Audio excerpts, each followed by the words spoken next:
Alors ça, c'est le petit déjeuner typique français. Et je vais t'expliquer pourquoi c'est pas top et puis je te montrerai après le petit déjeuner idéal selon moi. Alors en fait, tu vois, dans ce petit déjeuner-là, le point commun de tous les ingrédients qu'on retrouve quand même assez fréquemment dans notre petit déjeuner, c'est qu'ils ont tous du sucre en fait. La recommandation officielle, c'est de prendre 50 g de sucre par jour. Et en fait, si on fait le décompte, si tu prends un verre de jus de fruits, tu as 15 g de sucre dans un verre. Ici, tu as 5 g de sucre par carré. Là, tu as 10 g de sucre par cuillère à soupe. Et 50 g de céréales de ce type, tu vas être sur 15 g de sucre. La pâte à tartiner, si tu prends une cuillère à soupe, tu es plutôt à 15 g de sucre. Donc en fait, si tu fais le total, tu vois que tu vas largement dépasser la recommandation officielle de la journée, rien qu'avec ton petit déjeuner. Pourquoi le sucre, c'est pas terrible pour l'organisme? C'est d'une part parce que donc, le petit déjeuner est là pour rompre le jeûne de la nuit. Et donc si on lui donne du sucre, en fait, c'est comme une agression parce qu'il va devoir gérer ce sucre de façon massive très rapide. Et puis d'autre part parce qu'en fait, le petit déjeuner, on le prend aussi pour tenir dans la matinée jusqu'au déjeuner. Et que quand on prend du sucre, justement, comme il doit être digéré de façon rapide parce que le corps n'aime pas avoir du sucre qui stagne trop longtemps dans le sang, du coup, il va le traiter très rapidement et donc rapidement aussi, vous allez avoir faim. Du coup, avoir soit envie de reprendre un petit déjeuner assez sucré, soit du coup avoir du mal à tenir jusqu'au déjeuner. En réalité, le matin, on a besoin de céréales complètes. Alors, on pourrait se dire qu'il y en a dans le pain ou dans les céréales. Et en réalité, là, on est plutôt sur des céréales simples qui se rapprochent justement du sucre dont on parlait tout à l'heure.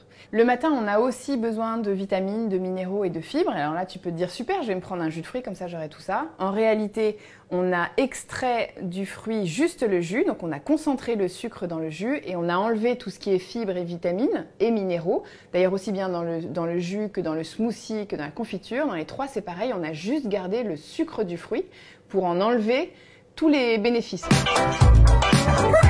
Là, je te propose une version bien plus intéressante pour ton petit déjeuner.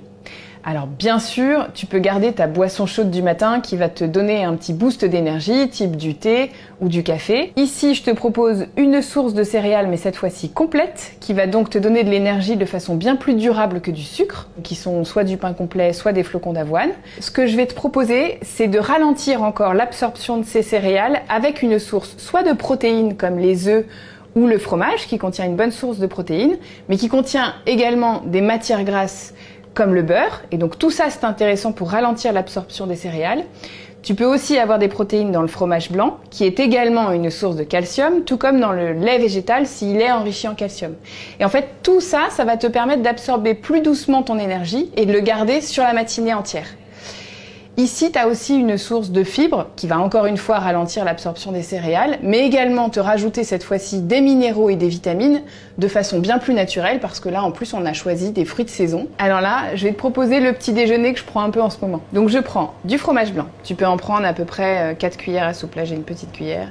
Donc ça, je te mets à peu près 40 g de flocons d'avoine. Et je te mets des bonnes petites fraises dedans. Et donc là, tu vois, tu peux témoigner, ça m'a vraiment pris 2 secondes de préparer ce petit déjeuner-là. Et en fait, là, tu as tout ce qu'il te faut.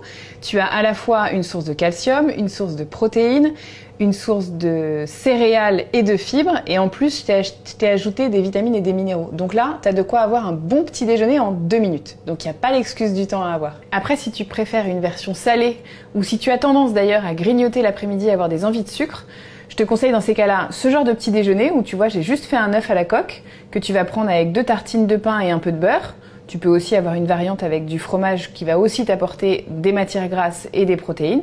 Tu peux bien sûr garder ta boisson chaude et te sens pas obligé non plus de prendre un fruit le matin parce qu'en fait tu peux le prendre à d'autres moments de la journée. Si tu as compris, la base de ton petit déjeuner, il faut que ce soit le produit céréalier. Après, si tu as envie d'une version salée ou d'une version sucrée, peu importe. Ce qui compte, c'est que tu aies aussi des fibres, des protéines, pourquoi pas des matières grasses. Enfin, tu vois qu'il y a plein de possibilités.